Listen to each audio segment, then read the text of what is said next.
রিকশাওয়ালার সন্তানের দুধের টাকা তার মায়ের চিকিৎসার ব্যবস্থা করা জিম্মাদারি। ইসলামী রাজনীতি তথা ইলমুস সিয়াসা, ইসলামী রাষ্ট্রবিজ্ঞানের যে মূল দর্শন, সেটা কোরআনে কারীমের এই আয়াত থেকে স্পষ্ট হয়, প্রতীয়মান হয়। আল্লাহ বলেছেন ইম্মাক্কান্নাহুম ফিল আরদ। মুফাসসিরিনে কেরামগণ কাদিমান ওয়া হাদিসান, পূর্ব যুগের, মধ্য যুগের এবং সর্বশেষ যুগের, বর্তমান হাল যুগের প্রায় সকল মুফাসসিরিনে কেরামগণ মাক্কান্নাহুম ফিল আরদি কোরআনের এই আয়াতের ব্যাখ্যা করতে গিয়ে যেটা বলেছেন যে আল্লাহ বলতেছেন আমি যদি ক্ষমতা দেই, এই ক্ষমতার দ্বারা কি উদ্দেশ্য, এই ক্ষমতার ব্যাখ্যা করতে গিয়ে প্রায় সকলেই অভিন্ন ভাষায় বলেছেন আ'তাইনাহুমুস সালতাহ, যদি আমি তাদেরকে পৃথিবীতে রাষ্ট্র ক্ষমতা দেই। এখানে ক্ষমতার দ্বারা উদ্দেশ্য হলো রাষ্ট্র ক্ষমতা। আল্লাহ বলছেন আমি যদি তাদেরকে রাষ্ট্র ক্ষমতা দেই। আল্লাহর এই বাচন ভঙ্গি থেকে দ্ব্যর্থহীন ভাবে এ কথার প্রমাণ হয় ক্ষমতা দেওয়ার মালিক কে? ক্ষমতা দেওয়ার মালিক হলেন একমাত্র আল্লাহ।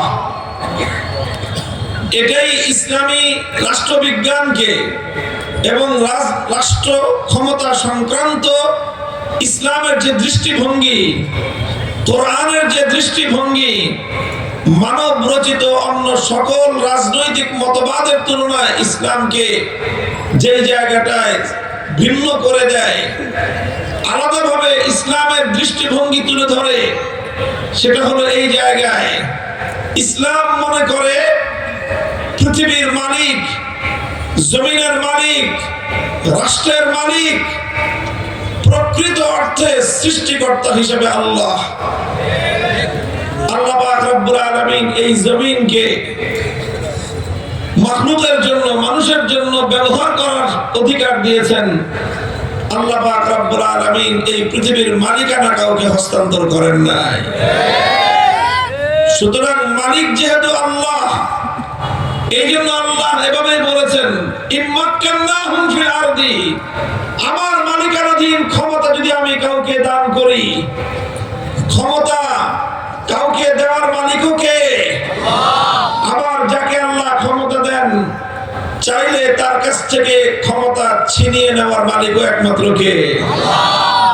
কোরআন পরিষ্কার ভাবে বিভিন্ন জায়গায় বলে দিয়েছে আল্লাহ যাকে ক্ষমতা দিতে চান তাকে ক্ষমতা থেকে কেউ রুখতে পারে না। আবার আল্লাহ যখন কারো কাছ থেকে ক্ষমতা ছিনিয়ে নেওয়ার সিদ্ধান্ত গ্রহণ করেন, সারা পৃথিবীর শক্তি মিলেও তার ক্ষমতা ধরে রাখতে পারে না। আমার আল্লাহ পাক রব্বুল আলামিন যুগে যুগে এমন অসংখ্য দৃষ্টান্ত কায়েম করেছেন। আল্লাহ বলেছেন বলো, ঘোষণা করে দাও, দুনিয়ার মানুষ যেন এই কথা ভালো করে বুঝে নেয়। কুলিল্লাহুম্মা মালিকাল মুলকি তুতিল মুলকা মান তাশাউ ওয়া তানজিউল মুলকা মিম্মান তাশা। বলুন হে আল্লাহ, আপনি রাজত্বের মালিক, যাকে ইচ্ছা আপনি তাকে রাজত্ব দান করেন। আবার রাজত্ব দেওয়ার পর যখন যার কাছ থেকে ইচ্ছা আপনি রাজত্ব কেড়ে নেন। আল্লাহ যখন কারো কাছ থেকে রাজত্ব কেড়ে নেওয়ার সিদ্ধান্ত নেন, সে তার রাজত্ব ক্ষমতা টিকিয়ে রাখবার জন্য ক্ষমতার চারপাশে যত দুর্ভেদ্য প্রাচীর তৈরি করুক না কেন, তার ক্ষমতাকে রক্ষা করার জন্য সে যত বলয় তৈরি করুক না কেন, খোদার কসম খেয়ে বলি আমার আল্লাহর শক্তির মোকাবেলায় মানুষের তৈরি করা ক্ষমতা রক্ষার সকল বলয়, সমস্ত দুর্গ মুহূর্তের মধ্যে ভেঙে চুরে খান খান হয়ে যায়। মুহতারাম হাজিরিন, পৃথিবীর ইতিহাসে এমন অসংখ্য দৃষ্টান্ত আছে।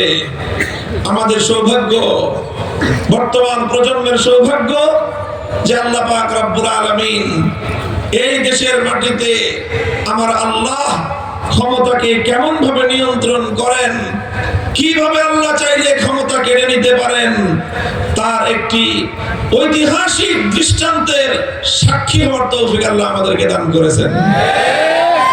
এটা হলো এই প্রজন্মের মানুষের একটা সৌভাগ্য। আমার আল্লাহ পাক রব্বুল আলামিন শত বর্ষে এরকম একটা একটা করে ঘটনা ঘটায়। মানুষ যখন ভুলে যায়, মানুষ যখন ক্ষমতার দম্ভে মনে করতে থাকে যে আমি যা চাই তাই হয়, কোন ক্ষমতাবান যখন ক্ষমতার অহংকারে দাম্ভিকতা করে এমন মনে করতে থাকে আর বলতে থাকে আমার কাছ থেকে কেউ ক্ষমতা কেড়ে নিতে পারবে না, সে যখন নিজের ক্ষমতার চারপাশ দিয়ে এমন বলয় তৈরি করে, প্রাচীর তৈরি করে নিজেকে নিরাপদ ভাবতে থাকে, ঠিক ওই সময় আমার আল্লাহ পাক রব্বুল আলামিন তার কুদরতের বহিঃপ্রকাশ ঘটান। কিভাবে ঘটান সেটাও আল্লাহ পাক কোরআনে কারীমের এক আয়াতের মধ্যে বলেছেন, ফাতাহুমুল্লাহু মিন হাইসু লাম ইয়াহতাসিবু, ফাতাহুমুল্লাহু মিন হাইসু লাম ইয়াহতাসিবু। আল্লাহ পাক বলেন যে আল্লাহ এমন ভাবে পাকড়াও করলেন, আল্লাহ এমন ভাবে পাকড়াও করেন, যাকে পাকড়াও করেন সে পাকড়াও হওয়ার আগে কোনোদিন এইভাবে ধরা খাওয়া যায় কল্পনাও করতে পারে না। এমনকি অন্যরাও কল্পনা করতে পারে না যে এমন ভাবে আল্লাহ পাক কারো পতন ঘটাতে পারেন। আল্লাহ পাক রব্বুল আলামিন যখন সিদ্ধান্ত গ্রহণ করেন তখন ঠিক এভাবেই আল্লাহ পাক কারো পতন ঘটিয়ে দেন। মুহতারাম হাজিরিন, কাজেই পরিষ্কার ক্ষমতার মালিক, ওনার ক্ষমতার মালিক, রাষ্ট্রের মালিক, জমিনের মালিক একমাত্র কে? এটা পরিষ্কার কথা। এই জন্য আল্লাহ পাক রব্বুল আলামিন মানুষকে কোরআন দিয়েছেন, যে ইসলাম দিয়েছেন, যে শরীয়ত দিয়েছেন। ইসলাম একটা পূর্ণাঙ্গ জীবন ব্যবস্থা, তার যে রাষ্ট্র দর্শন, তার যে রাজনৈতিক মতবাদ, এটা পরিষ্কার। ইসলাম মনে করে রাষ্ট্রের জমিনের প্রকৃত মালিক যেহেতু আল্লাহ, তাহলে সরকারটা কি? শাসক যারা রাষ্ট্র পরিচালনা করে, দেশ পরিচালনা করে, তাদের অবস্থানটা কি, তাদের ভূমিকাটাই বা কি? ইসলামী রাষ্ট্রবিজ্ঞান বলে যে রাষ্ট্রের ক্ষমতাসীন সরকার বলেন, রাজা বলেন, বাদশা বলেন, যখন যেই ফরম্যাটে শাসক থাকে, শাসক হয় আল্লাহর পক্ষ থেকে রাষ্ট্র পরিচালনার ম্যানেজার। শাসক কি বুঝেন নাই কথা? ম্যানেজার বুঝেন? ম্যানেজার, শাসক হলো শুধুমাত্র ম্যানেজার, সরকার হলো ম্যানেজার। আমাদের অনেকের বিভিন্ন ধরনের প্রতিষ্ঠান থাকে, ব্যক্তি মালিকানাধীন অথবা যৌথ মালিকানাধীন, মিল, কারখানা, ফ্যাক্টরি, প্রতিষ্ঠান, ব্যবসা প্রতিষ্ঠান থাকে।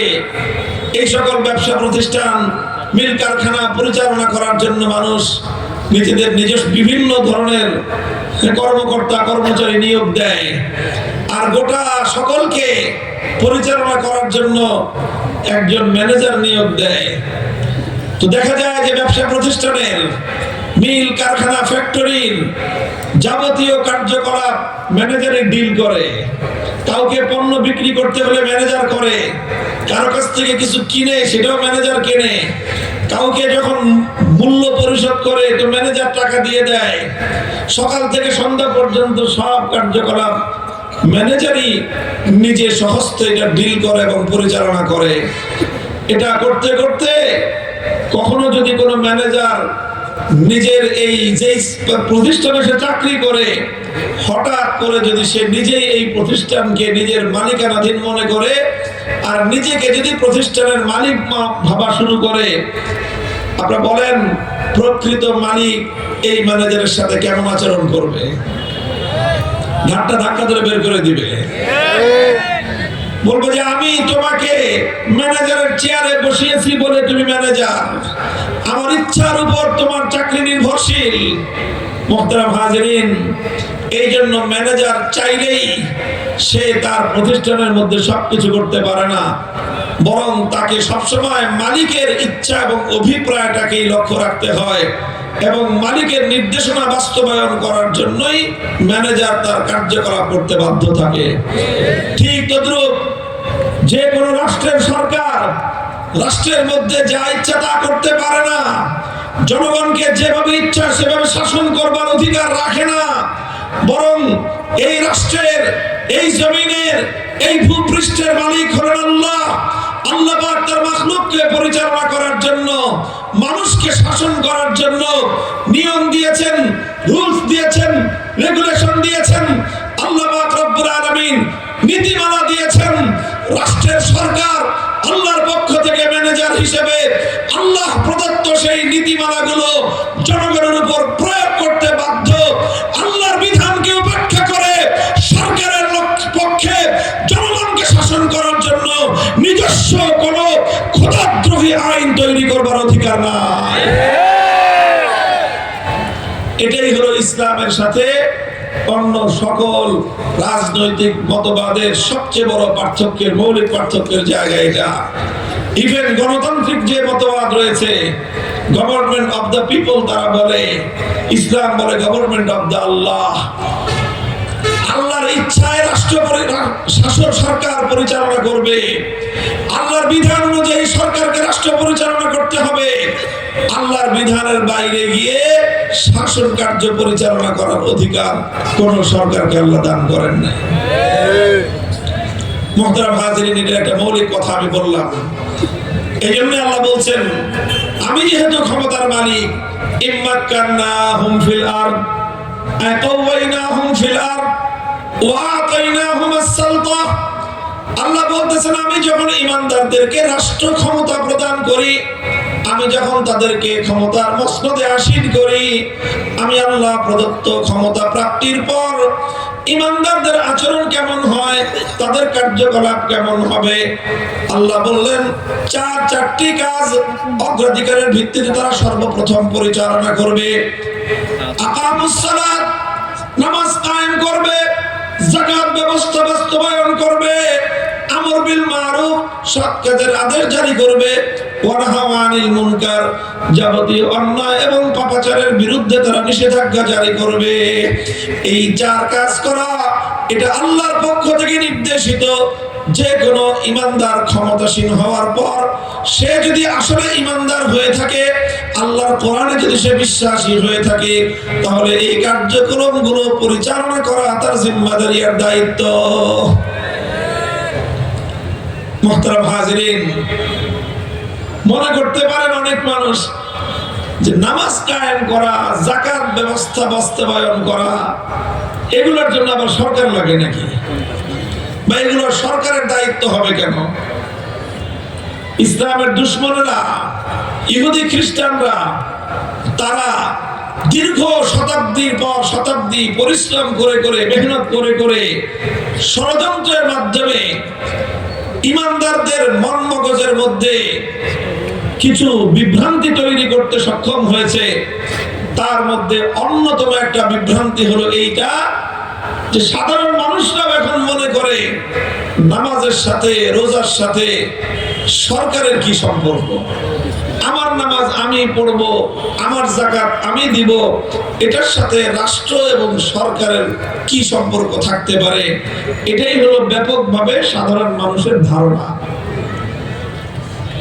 এটা সম্পূর্ণ ভুল ধারণা, বিভ্রান্ত ধারণা। কোরআন এই ধারণাকে সমর্থন করে না, বরং কোরআন বলে সরকার ক্ষমতায় আসার পর, রাষ্ট্র ক্ষমতা পাওয়ার পর ঈমানদারদের প্রথম দায়িত্ব হবে আল্লাহর জমিনে আল্লাহর নামাজের ব্যবস্থা বাস্তবায়ন করা, গরিব দুঃখী মেহনতি সাধারণ মানুষের অর্থনৈতিক নিরাপত্তা নিশ্চিত করার জন্য যাকাত ব্যবস্থা বাস্তবায়ন করা। মুহতারাম হাজিরিন,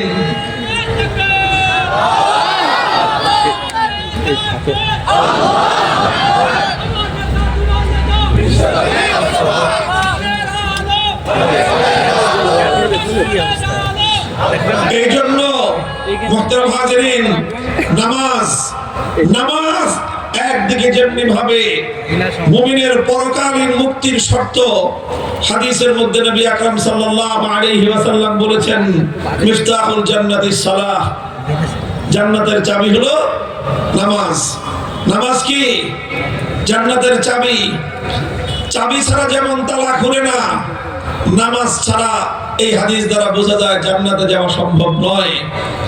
তো এই জন্য মুমিনের পরকালীন মুক্তির গ্যারান্টি, পরকালীন মুক্তির নিশ্চয়তা যেমন দেয় নামাজ, আর সূরাতুল হজ্জের 41 নম্বর আয়াত দ্বারা বোঝা যায় নামাজ শুধুমাত্র পরকালীন মুক্তির নিশ্চয়তাই দেয় না, যেই নামাজ ইমানদারদের পরকালীন মুক্তির নিশ্চয়তা প্রদান করে, সেই নামাজ মুমিন মুসলমানদের, ইমানদারদের ইহকালীন মুক্তি এবং সমৃদ্ধির গ্যারান্টি এবং নিশ্চয়তা প্রদান করে। খলিফাতুল মুসলিমিন ওমর ফারুক রাদিয়াল্লাহু তাআলা আনহু, আমরা জানি বিশ্ব বিজয়ী মহানায়ক, ইসলামী ইতিহাসের সফলতম রাষ্ট্রনায়ক। শুধু ইসলামী ইতিহাস নয়, বরং বিশ্ব ইতিহাসের যদি সেরা 10 জন রাষ্ট্রনায়কের নাম লিখতে বলা হয়, তাহলে কোন ঐতিহাসিক, যে কোনো ধর্মের লোক হোক, সে যদি নিরপেক্ষ বিশ্লেষক হয়, খলিফা ওমরের নাম বাদ দিয়ে 10 জন বিশ্ব শাসকের নাম লিখতে পারবে না। খলিফা ওমর আটলান্টিক মহাসমুদ্রের তীর থেকে আফ্রিকার গহীন জঙ্গল পর্যন্ত অর্ধেকটা পৃথিবী তিনি শাসন করেছিলেন, সাফল্যের স্বাক্ষর রেখেছিলেন, অনন্য সমৃদ্ধি অর্জন করেছিল তার যুগে এই পৃথিবী। কিভাবে তিনি এমন সাফল্য অর্জন করেছিলেন, তার সাফল্যের পিছনে মূল তার কি কার্যকারিতা ছিল, কিসের? তো তিনি যে সকল মৌল নীতির উপরে ভিত্তি করে রাষ্ট্র পরিচালনা করতেন, তার মধ্যে একটা নীতির কথা বুখারী শরীফের মধ্যে বর্ণিত হয়েছে হাদিসের কিতাবে। খলিফা ওমর রাদিয়াল্লাহু তাআলা আনহু শাসনকালে তিনি একবার রাষ্ট্রীয় যত বড় বড় দায়িত্বশীল আছেন, প্রাদেশিক গভর্নর এবং বিভিন্ন এলাকার শাসক, তাদের নামে রাষ্ট্রীয় ফরমান জারি করলেন। খলিফার পক্ষ থেকে রাষ্ট্রীয় ফরমান, সেই ফরমানের ভাষ্য বুখারীর হাদিসের মধ্যে বর্ণিত হয়। খলিফা ওমর লিখলেন, আম্মা বাদ আইয়ুহাল বুলাদ ইন্না আহাম্মা উমুরিকুম ইনদি আস-সালাহ ফামান হাফিজাহা ফাহুয়া লিমা সিওয়াহা আহফাজ ওয়া মান দাইয়াহা ফাহুয়া লিমা সিওয়াহা আদিয়াউ। হে খেলাফতের শাসকবর্গ, গভর্নর বৃন্দ, আমি বলছি, আমার দৃষ্টিতে তোমাদের সবচেয়ে গুরুত্বপূর্ণ দায়িত্ব হলো নামাজ কায়েম করা। কারণ যেই সরকারি কর্মকর্তা, যেই গভর্নর, যেই শাসক সঠিকভাবে নামাজ কায়েম করবে, ফাহুয়া লিমা সিওয়াহা আহফাদু, সে রাষ্ট্রের অন্যান্য সকল দায়িত্ব পালন করার ক্ষেত্রে আরো বেশি সফলকাম হবে। সে জনগণের অধিকার আদায় করার ক্ষেত্রে সফলকাম হবে, দায়িত্ববান হবে। রাষ্ট্রের যে কোনো দায়িত্ব পালন করার ক্ষেত্রে সে আমানতদার হবে। যে নামাজ সুন্দরভাবে কায়েম করবে, তার দ্বারা রাষ্ট্রের প্রতিটি দায়িত্ব সুচারুরূপে আঞ্জাম পাবে। ওমান দাইয়াহা, আর যেই দায়িত্বশীল নামাজকে নষ্ট করবে, নামাজের দায়িত্ব যথাযথ পালন করবে না, নামাজ কায়েম করার ক্ষেত্রে গাফলতি করবে, ফাহুয়া লিমা সিওয়াহা আহফাদু আদিয়াউ, তাকে যেই দায়িত্বই প্রদান করা হবে, সেই দায়িত্বে সে আমানতদারের পরিবর্তে সে খেয়ানত করবে। জনগণের দায়িত্ব দেওয়া হলে জনগণের হক মেরে খাবে। তাকে যদি গম বন্টনের দায়িত্ব দেওয়া হয়, গম চুরি করবে। তাকে যদি ব্রিজ নির্মাণ করার দায়িত্ব দেওয়া হয়, ব্রিজ নির্মাণ করবার সময় বাঁশের বদলে, রোডের বদলে বাঁশ দিবে। তাকে যদি রাস্তা নির্মাণ করার দায়িত্ব দেওয়া হয়, রাস্তা নির্মাণ করার সময় আলকাতরার পরিবর্তনে কেরোসিন তেল ঢেলে রাখবে। এটা খলিফা ওমরের ভাষ্য। তিনি এমনিতেই সফলতা পান নাই। মুসলমানরা অর্ধেকটা পৃথিবী এমনিতেই শাসন করে নাই। জাতি, ধর্ম, বর্ণ নির্বিশেষে গোটা বিশ্ববাসীকে 1000 বছর পর্যন্ত নিরাপত্তা দিয়েছে। 1000 বছর পর্যন্ত মুসলমানরা সকল ধর্মের মানুষকে শান্তি, শৃঙ্খলা, উন্নতি, সমৃদ্ধি দান করেছে। এমনিতেই করে নাই, যে সকল নীতিমালার উপর ভিত্তি করে গোটা বিশ্ব জুড়ে ইসলামী সোনালী শাসনের ইতিহাস রচিত হয়েছিল, তার অন্যতম একটা মৌলিক নীতি ছিল এই: রাষ্ট্র ব্যবস্থায় সকল দায়িত্বশীলগণ নামাজ কায়েম করার ক্ষেত্রে তারা যত্নশীল ছিলেন। আল্লাহর কোরআন তো বলেছে এজন্যই, ইন্নাস সালাতা তানহা আনিল ফাহশাই ওয়াল মুনকার, নামাজ মানুষকে অন্যায় অশ্লীল কাজ থেকে বিরত রাখে। এই জন্য রাষ্ট্রীয় দায়িত্বশীলরা যদি নামাজ কায়েমে তৎপর হয়, একজন সচিব যদি তার সচিবালয়ের নামাজ কায়েম করে, তার অধস্তন কর্মকর্তাদেরকে নিয়ে, কর্মচারীদেরকে নিয়ে নিয়মিত সে যদি নামাজ কায়েম করে, একজন যে কোনো কমিশনের কর্মকর্তা, যে কোনো অফিসের বস, সে যদি তার অধীনস্থ সকল রাষ্ট্রীয় কর্মচারী কর্মকর্তাদেরকে নিয়ে, ইমানদারদেরকে নিয়ে সে যদি নামাজ কায়েম করে, গোটা রাষ্ট্রযন্ত্রের মধ্যে যদি আল্লাহর গুরুত্বপূর্ণ বিধান নামাজের উপর সুচারুরূপে দায়িত্ব আঞ্জাম পাওয়া হয়, আল্লাহর কোরআনের উপর আস্থা রেখে জাতিকে আমরা আশ্বস্ত করতে পারি, ইনশাআল্লাহ সেই জাতি শুধুমাত্র পরকালীন ভাবে নয়, ইহকালীন ভাবেও সমৃদ্ধির উচ্চ শিখরে পৌঁছতে পারবে। দুর্নীতি থাকবে না, চুরি বাটপারি থাকবে না, জনগণের অর্থ সম্পদ লুটপাট হবে না, জনগণের অধিকার হরণ হবে না, মানুষের অধিকার সেই শাসক নিজের পিঠের উপর জনতার খাদ্যের বোঝা বহন করে জনতার দুয়ারে দুয়ারে পৌঁছে দেবে। আর যেই শাসক যেই দায়িত্বশীল আল্লাহর বিধান, ঈমানের পরে আল্লাহর পক্ষ থেকে আরোপিত সবচেয়ে গুরুত্বপূর্ণ বিধান নামাজের ব্যাপারে যারা গাফলতি করবে, মনে রাখবেন তার দ্বারা কোনোদিনও জনগণের দায়িত্ব পালন করা সম্ভব হবে না। এটা সাধারণ কমন সেন্সের বিষয়, এটা সাধারণ যুক্তির বিষয়। যে ব্যক্তি আল্লাহর সঙ্গে গাদ্দারি করতে পারে, সে মানুষের সঙ্গে কোনোদিন বিশ্বস্ত হতে পারে না। আবার বলছি, লক্ষ্য করে সূত্রটা বুঝেন, বলেন, আপনারাই বলেন, জবাব দেন। কোন ব্যক্তি যদি এমন হয় বাবার সঙ্গে গাদ্দারি করে, কোন ছেলে যদি বাবার সঙ্গে গাদ্দারি করে, কোন সন্তান যদি তার গর্ভধারিণী মায়ের সঙ্গে বিশ্বাসঘাতকতা করে, সেই সন্তানের দ্বারা তার ভাই বোন অধিকার পেতে পারে? বলেন, আপনাদের কি ধারণা?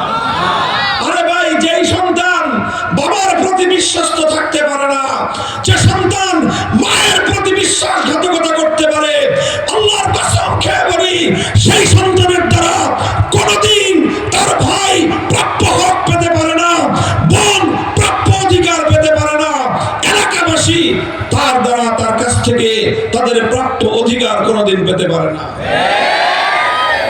তো এটা যদি আমাদের সাধারণ যুক্তিতে ধরে, আপনারা পারলে কেউ দেখা দিয়েন যে বাবার সঙ্গে গাদ্দারি করেছে, ভাইয়ের হক আদায় করে, মায়ের সঙ্গে বিশ্বাসঘাতকতা করে, বোনের হক আদায় করে, এরকম একটা মানুষ পৃথিবীতে খুঁজে পাবেন না আপনি। তাহলে বাবা মায়ের ক্ষেত্রে বিশ্বাসঘাতকতা আর গাদ্দারির কারণে যদি একটা মানুষ সম্পর্কে আমরা এই পরিণামে আমরা এই সিদ্ধান্তে আসতে পারি যে বাবার সঙ্গে গাদ্দার সন্তান, মায়ের সঙ্গে বিশ্বাসঘাতক সন্তান ভাই বোনের প্রতি কোনোদিন দায়িত্ব সচেতন হতে পারে না, তাহলে এই কথাটা কেন আমাদের বুঝে আসে না? আল্লাহর যে বান্দা আল্লাহর সঙ্গে গাদ্দারি করতে পারে, আল্লাহর সঙ্গে বিশ্বাসঘাতকতা করতে পারে, আল্লাহর বান্দা জনগণের অধিকার তার দ্বারা কোনোদিন আদায় হওয়া সম্ভব নয়। এই জন্য হে আমার চুয়াডাঙ্গা জেলার সর্বসাধারণ মানুষ, আমি তোমাদেরকে একটা আহ্বান জানাতে চাই, ওঠো, সচেতন হও, একবার মুষ্টিবদ্ধ হাত করে শপথ গ্রহণ করো, আল্লাহর প্রতি বিশ্বস্ত আমানতদার শাসক আমরা নিয়োগ করব। রাষ্ট্রের এবং জনগণের ভাগ্য পরিবর্তন হয়ে যাবে ইনশাআল্লাহ।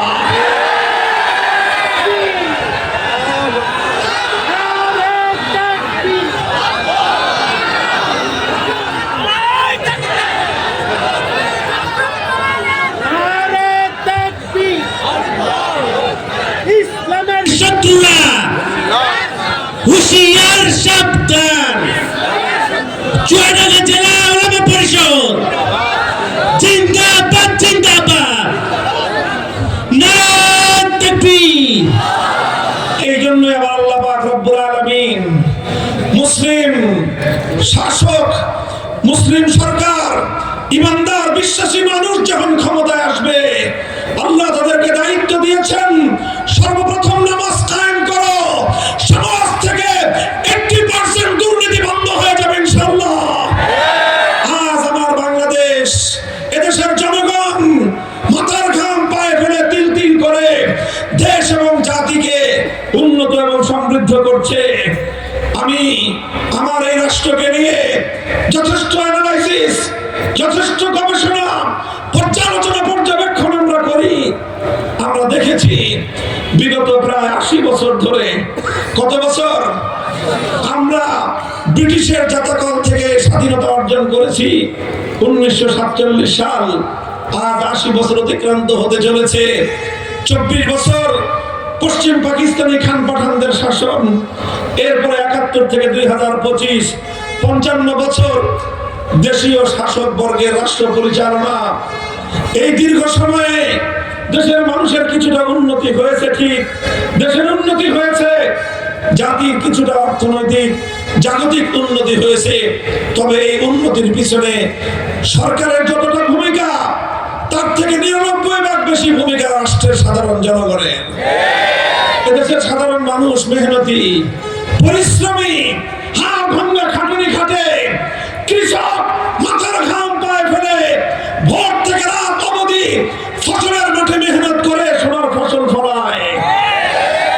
শ্রমিক গার্মেন্টস থেকে নিয়ে শুরু করে মিল, কলকারখানা, ফ্যাক্টরি পর্যন্ত যে অক্লান্ত পরিশ্রম করে তিল তিল করে উৎপাদন করে, রাস্তাঘাটে রিক্সাওয়ালা, ভ্যান গাড়ি চালক, ঠেলা গাড়িওয়ালা, এই সমস্ত দরিদ্র জনগোষ্ঠী পেটের দায়ে মাথার ঘাম পায়ে ফেলে পরিশ্রম করে পয়সা উপার্জন করে সংসার চালায়। আর আমাদের যুবকরা, সোনার যুব সন্তান, যুব প্রজন্ম, তারা বিদেশে গিয়ে কেউ 15 ঘন্টা 16 ঘন্টা পর্যন্ত ওভারটাইম মেহনত করে করে বিদেশ থেকে রেমিটেন্স পাঠায়।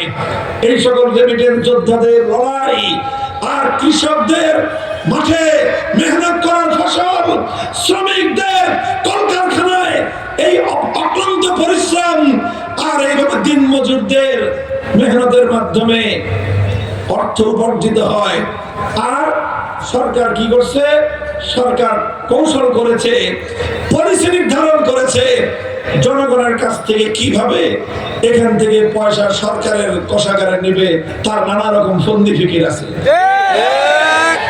সরকারের হাত থেকে, সরকারের কাছ থেকে জনগণের উপকৃত হওয়ার পলিসি বাংলাদেশে খুবই কম। বরং সকল পলিসি হলো জনগণের কাছ থেকে সরকারের কোষাগারে যাবে, কিভাবে যাবে, এই ধরনের সব পলিসি এখানে আছে। গরিবরা রাষ্ট্র চালাচ্ছে, মেহনতি মানুষরা এই দেশটাকে চালাচ্ছে।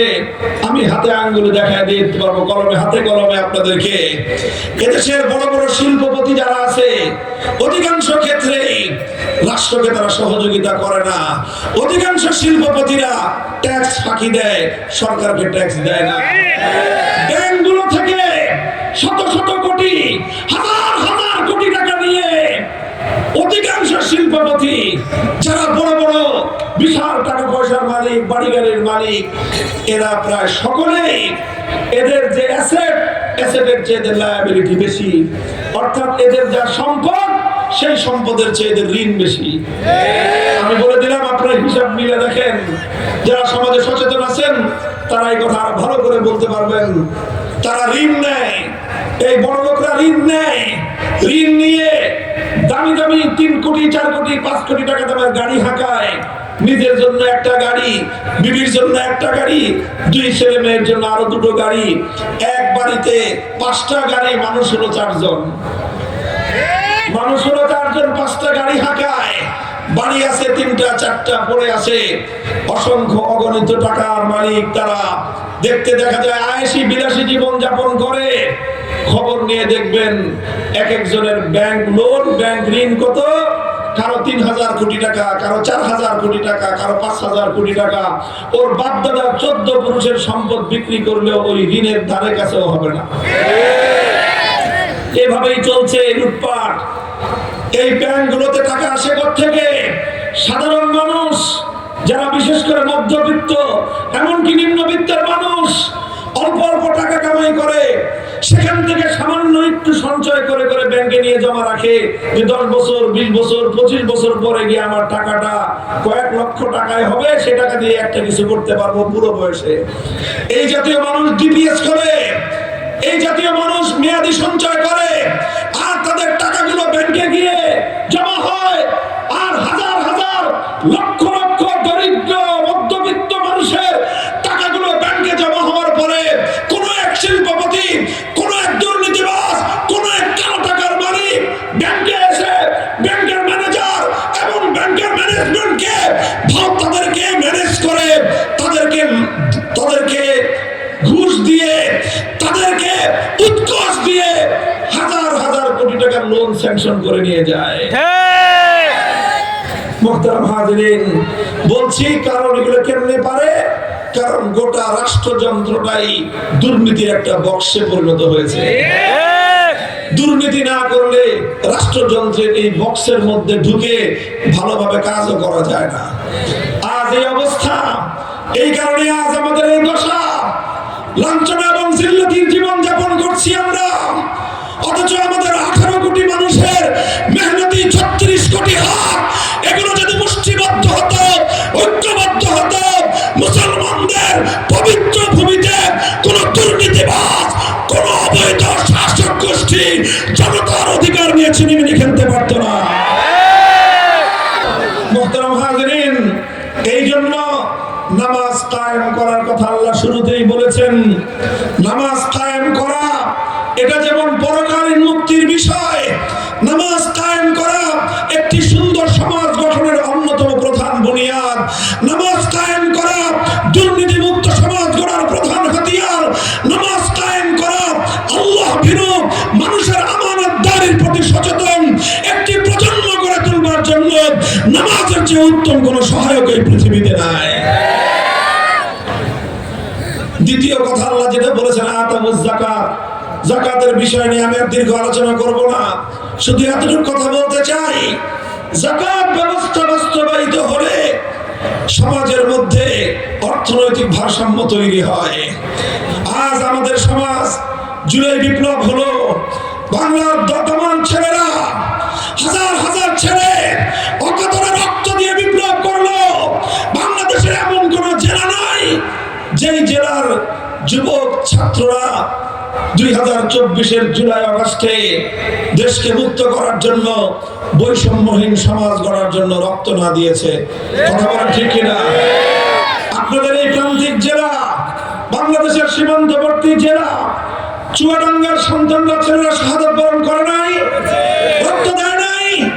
কেন তারা রক্ত দিয়েছে? কেন তারা জীবন দিয়েছে? মোটা দাগে একটা কথাই ছিল, বৈষম্যহীন একটা দেশ চাই। এই জন্য তাদের আন্দোলনের নামই ছিল বৈষম্য বিরোধী আন্দোলন। কথা বলেন ঠিক না বেঠিক? আজ বাংলাদেশে আসমান জমিনের বৈষম্যের এক সমাজ ব্যবস্থা গড়ে উঠেছে এবং সবচেয়ে বেশি বৈষম্য হলো অর্থনীতির ক্ষেত্রে। এই বৈষম্য যদি দূর করতে হয়, সমাজে যদি উঁচুতলা নিচুতলার মানুষের মধ্যে মোটামুটি একটা ভারসাম্য সৃষ্টি করতে হয়, কোরআনের এবং ইসলামের প্রদত্ত অর্থ ব্যবস্থা বাস্তবায়ন করা ছাড়া অথবা এর চেয়ে উত্তম কোন ব্যবস্থা পৃথিবীতে নাই। বলবেন যাকাত অর্থ কি?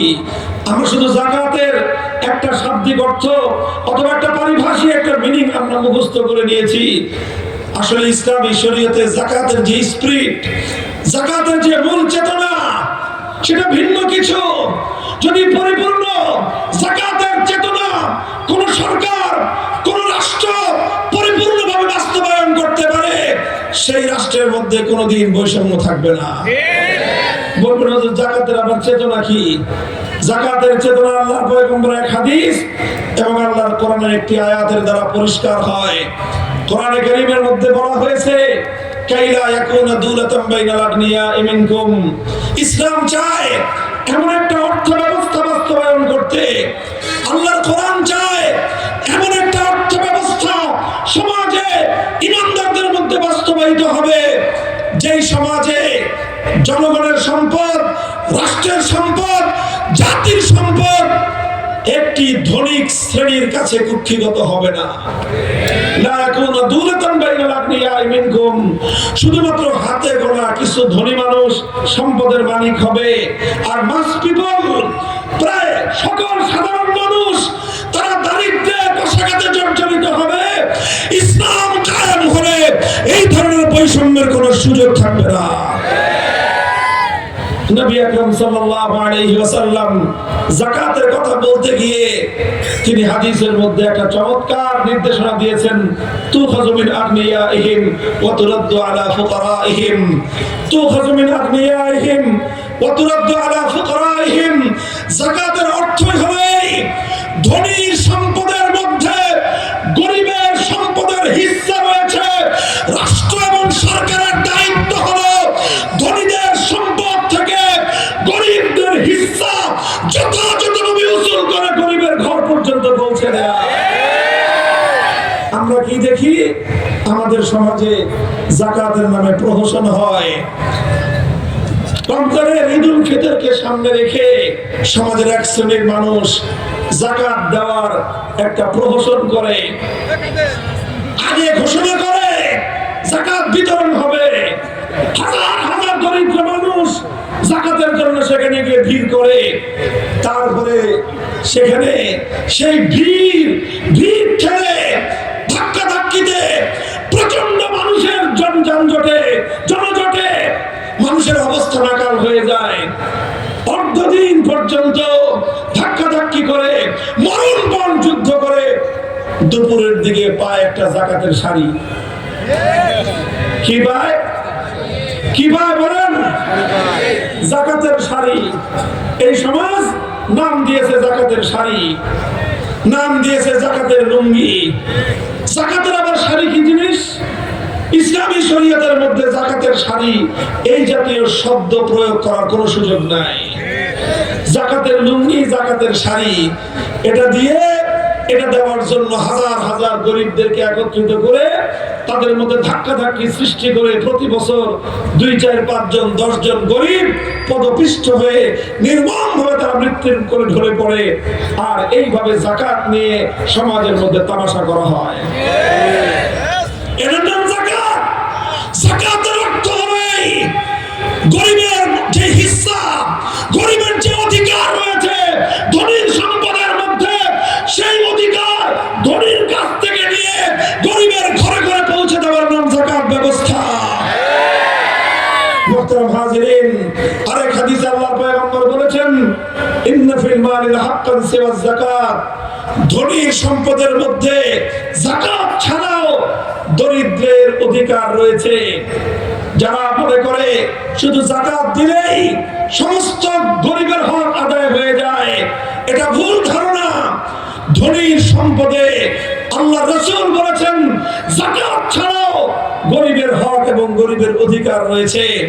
ফুকাহায়ে কেরাম ইসলামী ফিকহের মধ্যে এই হাদিসের বিশ্লেষণ এভাবেই লেখা আছে, যদি কোনো সমাজে, যদি কোনো দেশে, কোন এলাকায় গরিবদের এমন অবস্থা হয় যে শুধুমাত্র যাকাতের টাকা দিয়ে গরিবদের নিত্য প্রয়োজন পূরণ হয় না, মৌলিক প্রয়োজন পূরণ হয় না, গরিবের মাথা গোঁজার ঠাঁই হয় না, গরিবের আব্রু ঢাকবার কাপড়ের ব্যবস্থা হয় না, গরিব বেঁচে থাকবার মতো তার আহারের ব্যবস্থা হয় না, গরিব দুঃখী মেহনতি মানুষের বৃদ্ধ পিতামাতার প্রয়োজনীয় চিকিৎসার ব্যবস্থা হয় না, গরিবের ঘরে জন্ম নেওয়া সন্তানের দুমুঠো অন্ন অথবা তার জীবন জীবিকার প্রয়োজনীয় ব্যবস্থা যদি না হয়, সেই সমাজের ধনীদের উদ্বৃত্ত সম্পদ, তার বিলাসবহুল গাড়ি, তার অপ্রয়োজনীয় বাড়ি বিক্রি করে গরিব মেহনতি রিকশাওয়ালার সন্তানের দুধের টাকা, তার মায়ের চিকিৎসার ব্যবস্থা করা জিম্মাদারি। মুহতারাম হাজিরিন, এগুলো ইসলামের বিধান, এগুলো ইসলামের বিধান। আজ দেখেন আমাদের সমাজের দিকে একটু তাকিয়ে দেখেন, এই সমাজে আছে কিছু ফাঁকা বুলি, আছে শুধুমাত্র কিছু ফাঁকা বুলি, বড় বড় গাল গল্প, দেশের মানুষের সঙ্গে ধোঁকাবাজি আর প্রতারণার কিছু পদ্ধতি, পুঁজিবাদী সমাজ ব্যবস্থায় আজ দেশ চলছে। পুঁজিবাদী সমাজ ব্যবস্থার মূল কথাটাই হলো এই, এখানে অল্প কিছু মানুষ সারা দেশের সমস্ত মানুষের মাথা বিক্রি করে খায়। 1% মানুষও হবে না, 90% মানুষ তারা কষ্ট করে, আর 0.10% মানুষ বিলাসিতা করে। তারা সমস্ত সম্পদের সকল সম্পদ তারা কুক্ষিগত করে রাখে। আপনাদের আমার কথাগুলি মনে হয় বিশ্বাস হচ্ছে না। আমি আপনাদেরকে ছোট্ট একটা তথ্য দেই। ছোট্ট একটা তথ্য দিলে প্রকৃত চিত্রটা আপনাদের সামনে ফুটে উঠবে। আপনারা জানেন, কিন্তু হয়তো ঠিক এইভাবে ক্যালকুলেট করেন নাই, এই জন্য হয়তো আপনাদের সামনে বিষয়টা হাজির নাই। দেখেন, আমাদের দেশে বিগত সর্বশেষ যে অর্থ বছর, বাংলাদেশের অর্থ বছর শুরু হয় জুলাই মাসের 1 তারিখ থেকে জুন মাসের 30 তারিখ পর্যন্ত। এটা 1 বছর, এটা বাংলাদেশের ফিসক্যাল ইয়ার, অর্থ বছর। সর্বশেষ জুলাই 2024-এর 1 তারিখ থেকে জুন 2025-এর 30 তারিখ পর্যন্ত 1 বছরে বাংলাদেশের মানুষের আয় ইনকাম কত জানেন? বাংলাদেশের মানুষের আয়, যেটাকে তারা বলে পার ক্যাপিটা ইনকাম, মাথা পিছু আয়, গড় ইনকাম যদি বলা হয়, এটা আমি বলতেছি না, আপনাদের হাতে হাতে ডিজিটাল ডিভাইস আছে, আপনারা সার্চ দিয়ে দেখেন গুগলে, অথবা আপনার চ্যাটজিপিটি কে জিজ্ঞেস করে দেখেন, এখনই আপনার রিপ্লাই পাবেন। বাংলাদেশের মানুষের মাথা পিছু আয় সর্বশেষ ফিসক্যাল ইয়ারে $2,820, বাংলাদেশি টাকায় কনভার্ট করলে হয় 3,40,000। কত টাকা? 3,40,000। ঠিক শুনতেছেন, কোনো ভুল তথ্য না। মাসিক ইনকাম আমাদের বাংলাদেশের জনসংখ্যা কত বলেন তো? প্রায় 18 কোটি। কত? 18 কোটির বেশি হবে আমাদের ধারণা। সরকারি পরিসংখ্যানে কম দেখানো হয় নানা কারণে। 18 কোটি মানুষ, মাথা পিছু তাদের আয় হলো কত করে? কি বললাম? 3,40,000 টাকা। কত?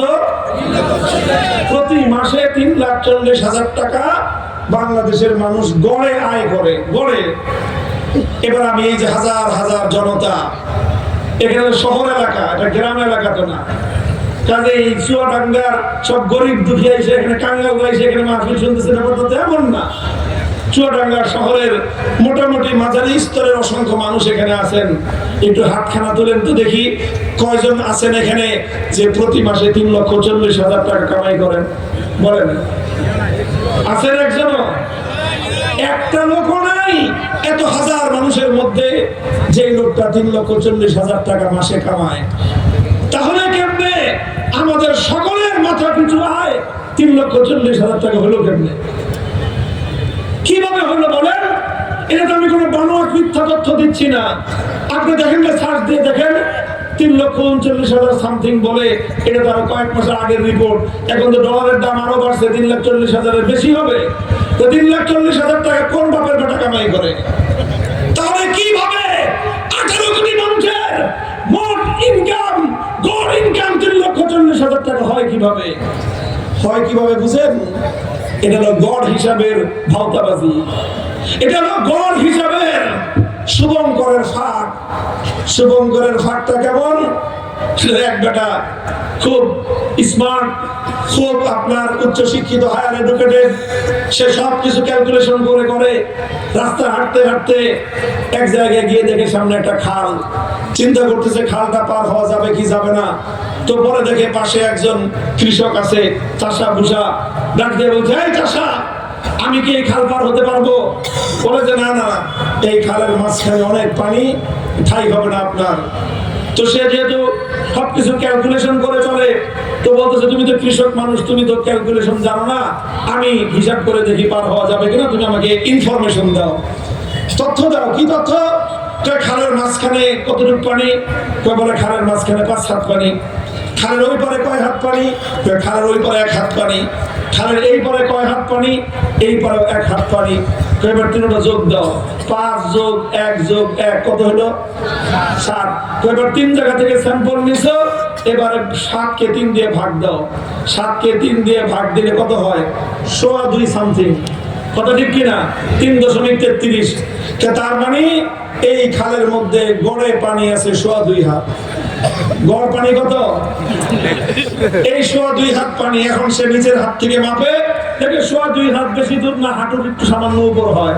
দূর মিয়া, গড় পানি আছে 2.5 হাত, খাল পার হওয়া কোনো ব্যাপারই না। এখন আপনারা বলেন, এই যে গড় হিসাব করে এই খাল যদি পার হতে যায়, খালের মাঝখানে গিয়ে এই লোক খালটা পার হতে পারবে না পানিতে ডুবে পড়বে? গড় হিসাব সব জায়গায় চলে না। আমাদেরকে উন্নয়নের গল্প শোনানো হয়, বাংলাদেশ নাকি উন্নয়নের রোল মডেল। এই কাহিনী যদি আরো গভীরতা আপনাদেরকে বলতে যাই, আশ্চর্যান্বিত হয়ে যাবেন আপনারা। আমি তথ্য কেন দিতে পারতেছি? কারণ আমি ইকোনমিক্সের ছাত্র, ইকোনমিক্স নিয়ে পড়াশোনা করেছি। এই যে পার ক্যাপিটা ইনকাম কেমনে বাড়ে, জিডিপি, দেশের আভ্যন্তরীণ উৎপাদন প্রতি বছর বাড়তেছে, বাড়ে কিভাবে, সেগুলোর হিসাব। আসলে 3,40,000 টাকা গড় ইনকাম হলো কিভাবে? হলো এইভাবে যে দেশের 99.99% মানুষ অল্প অল্প কামায়। কেউ 15,000 কামায়, কেউ 15,000 কামাইলে 3,40,000 থেকে বাকি থাকলো কত? আর কত? 15,000 তো কামাইছে, আর বাকি কত? বেশি না তো? 3,25,000 টাকা আছে আর মাত্র বাকি। আর কেউ 20,000 কামায়, তার বাকি আছে 3,20,000। আর দেশের সাধারণ আমাদের বাংলাদেশের মধ্যবিত্তের মানুষজন কামায় কত করে? 20 থেকে 30,000, সর্বোচ্চ হলে 40,000। 20 থেকে 40,000 মধ্যবিত্তের ইনকাম। 3 জন 4 জন 5 জনের পরিবার 40,000 টাকা কামাই করে, সেই পরিবারের গড় ইনকাম দেখা যায় মাত্র 5 থেকে 7,000 টাকা বা 10,000 টাকা। অথচ গোটা রাষ্ট্রের পার ক্যাপিটা ইনকাম হচ্ছে 3,40,000 টাকা।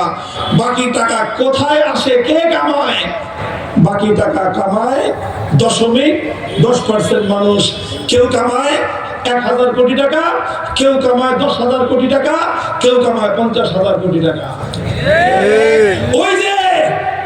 ওই যে দুর্নীতিবাজ, ওই যে চোরাকারবারি, ওই যে লুটপাটকারীদের বিশাল সম্পদের পাহাড়, তার যে হাজার হাজার কোটি টাকা, অল্প কিছু মানুষের লক্ষ লক্ষ কোটি টাকা, যখন আমাদের সকল জনগণের 15,000 20,000-এর সঙ্গে একসাথে যখন যোগ দেওয়া হয়, আর এরপরে যখন 18 কোটি দিয়ে ভাগ দেওয়া হয়, তখন গড়ে সবার কপালেই 2.5 হাত পানি পড়ে যায়। এই হলো অবস্থা।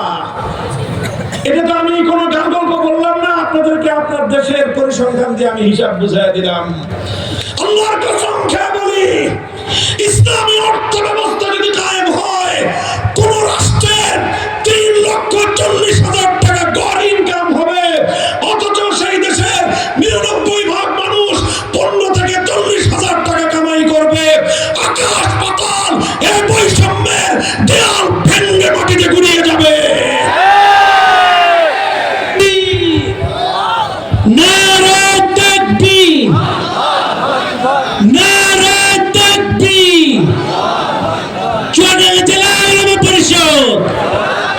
জিন্দাবাদ জিন্দাবাদ, মুক্তির রাজপথ, ইসলামী খেলাফত, নারায়ে তাকবীর। সবচেয়ে আশ্চর্যজনক যে তথ্যটা আমি আপনাদেরকে দেই, সেটা হলো এই প্রচলিত পুঁজিবাদী অর্থনৈতিক ব্যবস্থায় মানুষের ইনকামের মধ্যে যে সকল সোর্স গুলোকে গণ্য করা হয়, তার মধ্যে অন্যতম একটা সোর্স, ইনকামের সোর্সের নাম হলো দুর্নীতি। বুঝেন নাই কথা? যারা অর্থনীতি নিয়ে পড়াশোনা করে খবর নিয়ে দেখেন যে একজন লোক চুরি করে টাকা কামাই করলো, এটাও তার ইনকাম। আরেকজন লোক দুর্নীতি করে ইনকাম করলো, এটাও তার ইনকাম। আপনি একটা রিকশার প্যাডেল ঘুরে ঘুরে সারাটা শরীরে রক্ত পানি করে আপনি 500 টাকা কামাই করেন, এটা যেমন ইনকাম। আরেকজন একটা কলমের খোঁচা মেরে 10,000 কোটি টাকা রাষ্ট্রের চুরি করে নিয়ে গেল, তারটাও ইনকাম। ওই চোরার 10,000 কোটি আর আপনার রিক্সাওয়ালা 10 লক্ষ মানুষের 500 টাকা করে একসাথে যোগ দিয়ে যখন গড়ে ফেলায়, রিক্সাওয়ালার ইনকাম দাঁড়ায় 3,40,000 টাকা। এই হলো ভাওতাবাজির পদ্ধতি। এগুলোই চলছে রাষ্ট্রের মধ্যে। পশ্চিম পাকিস্তানি খান পাঠানরা আমাদেরকে ওয়াদা করেছিল, প্রতিশ্রুতি দিয়েছিল, আসো আমাদের সাথে কোরআনের শাসন কায়েম করব। বয়স্ক মানুষ যারা আছে খবর নিয়ে দেখেন, 1947 সালে আমার দেশের সাধারণ মানুষ দিল্লিকে লাথি মেরে ভারতকে তালাক দিয়ে পশ্চিম পাকিস্তানি খান পাঠানদের সাথে যোগ দিয়েছিল। ওদের চেহারা দেখে নয়, ওদের চেহারা দেখে নয়, এক প্রতিশ্রুতি আর একটা অঙ্গীকারের উপর ভিত্তি করে ওরা বলেছিল আমরা মুসলমানদের দেশে ইসলামী শরীয়তের নিজাম কায়েম করব, কোরআনী শাসনতন্ত্র বাস্তবায়ন করব। এই কথার জন্য ওদের সঙ্গে আমরা যোগদান করেছিলাম। আমাদের পূর্বপুরুষরা বাড়ির কাছের দিল্লিকে লাথি মেরে সেই 7 সমুদ্রের ওই পারে পশ্চিম পাকিস্তানি খান পাঠানদের সঙ্গে জোট বেঁধেছিল। গাদ্দারের দল 24টা বছর কোরআনের কথা বলে আমাদের সঙ্গে ধোঁকাবাজি করেছে, ইসলামী শাসনের কথা বলে শোষণ করেছে, আমাদের অধিকারগুলো কেড়ে নিয়ে গেছে। পূর্ব পাকিস্তানের মানুষের অধিকার কেড়ে নিয়ে যতটুকু যা করার পশ্চিম পাকিস্তানে করেছে তার 75 ভাগ, পূর্ব পাকিস্তানে করেছে মাত্র 25 ভাগ। অথচ জনগণ ছিল পশ্চিম পাকিস্তানে 5 কোটি, পূর্ব পাকিস্তানের মানুষের সংখ্যা ছিল 7 কোটি। 7 কোটি মানুষ পেত 25 ভাগ, 5 কোটি মানুষ পেত 75 ভাগ। এই বৈষম্য চালিয়েছিল 24 বছর। এই বৈষম্য থেকে মুক্তির নাম ছিল মুক্তিযুদ্ধ। এই বৈষম্য থেকে মুক্তির লড়াইয়ের নাম ছিল মুক্তিযুদ্ধ। দুঃখ লাগে, কলিজাটা ফেটে যায় কথাগুলো বললে, বলতে গেলে সহ্য করতে পারি না। আর 55টা বছর ধরে মুক্তিযুদ্ধের কি ভণ্ডামি আর ব্যবসা চলছে। এই ছিল মুক্তিযুদ্ধ। পশ্চিম পাকিস্তানি খান পাঠানরা আমার বাংলাদেশের, এই আপনাদের দক্ষিণবঙ্গের সুন্দরবন বাংলাদেশের মানুষের সম্পদ দিয়েছেন কে? বলেন কে দিয়েছেন? আল্লাহ দেওয়া সুন্দরবনের সুন্দরী কাঠ কেটে নিয়ে যেত পশ্চিম পাকিস্তানে, ওখানে নিয়ে কাগজ বানায়। সেই কাগজ আমার দেশের ছেলেরা কিন্তু 50 পয়সা করে, পশ্চিম পাকিস্তানের ছেলেরা কিন্তু 25 পয়সা করে। কেন? ইসলামী অর্থ ব্যবস্থা বলে সুন্দরী কাঠ বাংলাদেশে জন্ম নেয়। এই কাঠ থেকে উৎপাদিত কাগজ যদি 25 পয়সা দিয়ে কিনবার অধিকার রাখে, বাংলার বাচ্চারা কিনবে, পশ্চিম পাকিস্তানিরা কিনবে 50 পয়সা দিয়ে। এই বৈষম্য করেছে 24 বছর। এই বৈষম্যের বিরুদ্ধে লড়াই হয়েছিল, মুক্তিযুদ্ধের লড়াই। হাফিজ জি হুজুর রহমাতুল্লাহি আলাইহি মুক্তিযুদ্ধের সময় বলেছিলেন এই লড়াই জালিমের বিরুদ্ধে মজলুমের লড়াই। আর বিগত 55টা বছর এই মহান মুক্তিযুদ্ধ, যেটা বৈষম্যের বিরুদ্ধে, দুর্নীতির বিরুদ্ধে, মুক্তিযোদ্ধারা রক্ত দিয়ে, জীবন দিয়ে যে বৈষম্যকে বিতাড়িত করলো, 55 বছর ধান্দাবাজরা মুক্তিযুদ্ধ নিয়ে ব্যবসা করেছে, শহীদদের রক্তের ঋণ 1 ফোঁটাও শোধ করে নাই। আরে বলবো কোনটা বাদ দিব বলেন? রাত বাজে 11:30 প্রায়। বলবো কোনটা? মুক্তিযুদ্ধ নিয়ে 50টা বছর, 55 বছর ধান্দাবাজি, ব্যবসা আর যত ভাওতাবাজি ভণ্ডামি চলেছে। বাংলাদেশের এই সোনার সন্তান শহীদদের একটা বিশুদ্ধ নামের তালিকা হয়েছে? বলেন, বাংলাদেশের মুক্তিযোদ্ধা কারা? মহান মুক্তিযুদ্ধে শহীদ হলো, এই শহীদদের একটা নামের তালিকাও তো করা হয় নাই। কেন করা হয় নাই? কারণ শহীদদের নামের তালিকা করলে প্রকৃত চিত্র ফুটে উঠবে, শহীদ পরিবারগুলো বেনিফিট পাবে। শহীদ পরিবারের মাথা বিক্রি করে রাজনীতিবিদদের ধান্দাবাজির রাস্তা বন্ধ হয়ে যাবে। এই জন্য অনেক ধান্দা হয়েছে।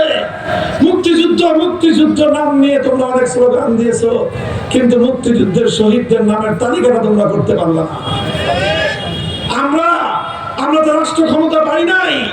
শাপলা চত্বরে বীর শহীদদের সমস্ত ডকুমেন্ট আমরা সংগ্রহ করে তাদের নামের তালিকা জাতির সামনে উপহার দিয়েছি। আমরা জুলাই বিপ্লব হয়েছে 1 বছরের আগেই সেই জুলাই যোদ্ধাদের নাম, ডিটেইলস, পরিচয় সহ জাতির সামনে জুলাই যোদ্ধাদের নামের তালিকা এবং তাদের ইতিহাস সংরক্ষণ করা হলো। তাহলে মুক্তিযোদ্ধাটা কি কোনো নাম নাই? বলেন, এই মুক্তিযোদ্ধা নিয়ে যারা ধান্দাবাজি করেছো, ব্যবসা করেছো, হাতিয়ার হিসেবে ব্যবহার করেছো। চোরার দল, বল কেন মুক্তিযুদ্ধের শহীদদের নামের তালিকা করো নাই কেন? কারণ শহীদদের নামের তালিকা করলে ধান্দাবাজি করতে পারতো না। শহীদদের নামের তালিকা করলে কারা কারা শহীদ, প্রকৃত শহীদ, সেই শহীদ পরিবারের সন্তানরা নিশ্চিত হতো, তারা বেনিফিট পেত। শহীদদের পরিবার হিসেবে কিছু পাওয়ার থাকলে রাষ্ট্রের পক্ষ থেকে তারা ভাতা পেত। এই সমস্ত ধান্দাবাজদের কামাই করার রাস্তা বন্ধ হয়ে যেত। এই জন্য এগুলো করে নাই। কথা দিচ্ছি আমরা, আল্লাহ যদি আমাদেরকে সামর্থ্য দান করেন, ইনশাআল্লাহ 1971-এর মহান মুক্তিযুদ্ধে আত্মদানকারী বীর শহীদদের নামের তালিকা 55 বছর পরে আমরা প্রণয়ন করে দেখায় দেব। মুহতারাম হাজিরিন, কথা বলতেছিলাম, এই ছিল বৈষম্যের বিরুদ্ধে লড়াই, আর এই হলো আজকের বাংলাদেশের বৈষম্যের অবস্থা। 18 জন মানুষ মিলে, কয়জন? 28 লক্ষ কোটি টাকা। কত? 28 লক্ষ কোটি। খালি লক্ষ না রে ভাই, শুধু 28 কোটিও না, 28 লক্ষ কোটি টাকা বাংলাদেশ থেকে বিদেশে পাচার করে বেগম পাড়া করেছে। সুইস ব্যাংকে টাকার পাহাড় জমিয়েছে। 3,40,000 কেমনে হয় বুঝেন নাই? এই হলো অবস্থা। মুহতারাম হাজিরিন, আমি বলতেছি, এই যে পশ্চিমাদের প্রদত্ত পুঁজিবাদী অর্থ ব্যবস্থা, এই ব্যবস্থার মাধ্যমে সমাজে অর্থনৈতিক বৈষম্য তৈরি হয়। যাকাত ভিত্তিক ব্যবস্থা বাস্তবায়নের দায়িত্ব আল্লাহর কোরআন এই জন্য অগ্রাধিকারের ভিত্তিতে সরকারকে প্রদান করেছে।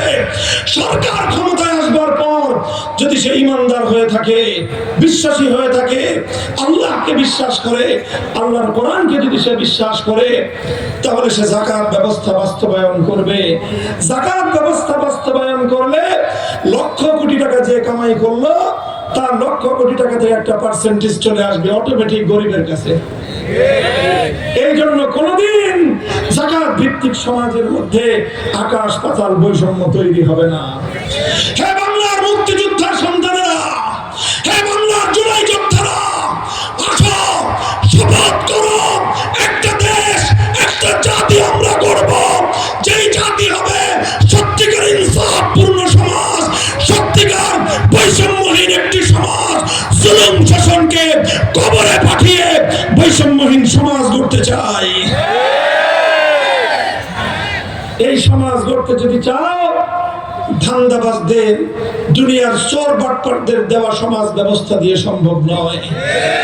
এটা একমাত্র সম্ভব যিনি সৃষ্টিকর্তা, সকলের প্রতি যিনি ইকুয়াল দৃষ্টি রাখেন, সমগ্র মানব জাতির প্রতি ইকুয়াল দৃষ্টি, সাম্যের দৃষ্টি, কোন ধরনের পক্ষপাতিত্ব নাই, একমাত্র আমার আল্লাহ। সবাই আল্লাহর কাছে সমান, কথা বলেন ঠিক কিনা? সে আল্লাহ প্রদত্ত অর্থ ব্যবস্থা, সে আল্লাহ প্রদত্ত যাকাত ব্যবস্থা, সে আল্লাহ প্রদত্ত রাষ্ট্র ব্যবস্থা, সে আল্লাহ প্রদত্ত শাসন ব্যবস্থা আমরা যদি কায়েম করতে পারি, ইনশাআল্লাহ এ জাতির ভাগ্যের পরিবর্তন হবে। আর একটা কথা বলি, আখেরি কথা, এই বসেন শেষ কথা। বিজয়ের মাস চলতেছে, তাই না? বলেন, স্বাধীনতার মাস না? ডিসেম্বর আমাদের মহান বিজয়ের মাস। আমরা দুটো স্বাধীনতা পেয়েছি। 47-এ স্বাধীনতা পেয়েছি একসঙ্গে দুইটা আধিপত্যবাদ থেকে, ব্রিটিশের আধিপত্যবাদ থেকে, দিল্লির আধিপত্যবাদ থেকে। দুই আধিপত্যবাদ থেকে মুক্তি পেয়েছি 47-এ। 71-এ মুক্তি পেয়েছি পশ্চিম পাকিস্তানি খান পাঠানদের আধিপত্যবাদ থেকে। এর নামই তো স্বাধীনতা, তাই না? এই স্বাধীনতার প্রায় সবকিছুর পরে তো 55 বছর পরে এসে স্বাধীনতা নিয়ে আমার মূল্যায়ন হলো এই, আমরা একটা স্বাধীন পতাকা পেয়েছি, পতাকা স্বাধীন হয়েছে, মানচিত্র পেয়েছি, মানচিত্র স্বাধীন হয়েছে, জাতি আজও স্বাধীন হয় না। পতাকার স্বাধীনতা উদযাপন করেন, মানচিত্রকে গোলায় খায়েন, নিজেরা নিজেদেরকে স্বাধীন দাবি করেন না। এটাও একটা আত্মপ্রবঞ্চনা ছাড়া কিছুই নয়। নিজেদেরকে স্বাধীন বলে দাবি করাটা, এই মাটিতে বসবাস করে, এটার চেয়ে বড় আত্মপ্রবঞ্চনার কিছুই নাই। বলতে পারেন হুজুর এত বড় কথা কেন বলতেছেন? বলতেছি এই জন্য, আমরা স্বাধীন হয়েছে আজ 80 বছর, এখনো আমার আদালত চলে ব্রিটিশ প্রবর্তিত গোলামীর বিচার ব্যবস্থা দিয়ে। আমরা স্বাধীনতা লাভ করেছি আজ 55 বছর, এখনো আমার পার্লামেন্ট থেকে সচিবালয় গোটা প্রশাসন চলে এখনো সেই গোলামীর ব্রিটিশের প্রশাসন ব্যবস্থা দিয়ে। আজও আমার primary school, high school, college, university, গোটা শিক্ষা ব্যবস্থা পরিচালিত হয় ব্রিটিশের বানিয়ে যাওয়া গোলামীর শিক্ষা ব্যবস্থা দিয়ে। তারা আর কি চান? এখনো আমার দেশের অর্থ ব্যবস্থা, গোটা অর্থনৈতিক বন্দোবস্ত চলে ব্রিটিশ প্রবর্তিত ইহুদি খ্রিস্টানদের বানানো সুদ ভিত্তিক গরিবের রক্ত চোষা অর্থ ব্যবস্থা দিয়ে। তাহলে থাকলোটা কি একটা জাতির?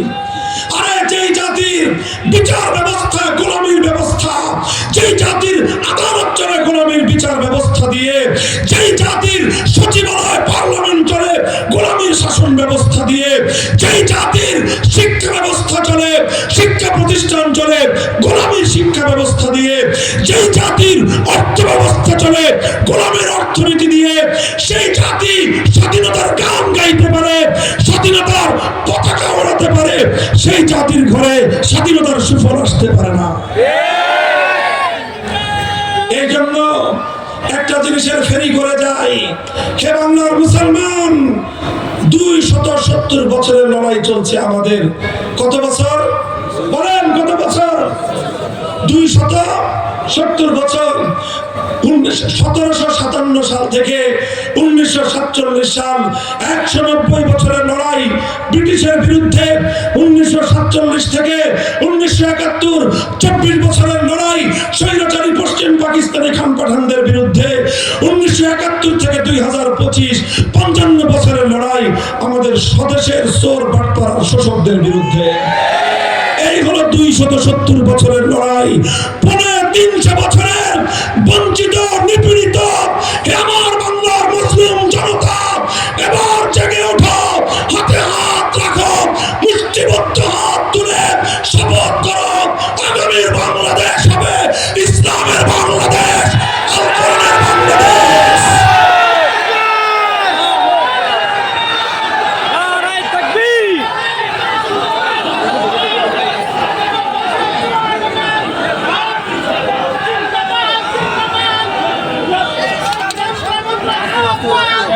প্রস্তুত থাকবেন তো ইনশাআল্লাহ? সব রং দেখে শেষ, সব রং দেখে শেষ, সোনার বাংলা দেখে শেষ, নতুন বাংলা দেখে শেষ, সবুজ বাংলা দেখে শেষ, ডিজিটাল বাংলা দেখে শেষ। এবার দেখতে চাই আল কোরআনের বাংলাদেশ। সেই দেশ গড়ার জন্য ঘাম ঝরাতে হলে ঘাম ঝরাবা, অশ্রু দিয়ে খোদার কাছে ফরিয়াদ করতে হবে। ঘাম আর অশ্রু দিয়ে বিপ্লবের জন্য জমিন যখন উর্বর হয়ে উঠবে, সেই বিপ্লবের উর্বর জমিনে শাহাদাতের খুন ঢেলে দিয়ে আরেকটা বিপ্লব করতে হবে। শুধু ফ্যাসিবাদ বিরোধী বিপ্লব নয়, মানব রচিত তন্ত্রমন্ত্রের কবর রচনা করে আল্লাহর কোরআনের শাসন কায়েম করার বিপ্লব। সেই বিপ্লবের জন্য শহীদি ঈদগাহে মাথায় কাপড়ের কাপড় পরে কারা কারা হাজির হব? হাত তুলে খোদার দরবারে শপথ করো।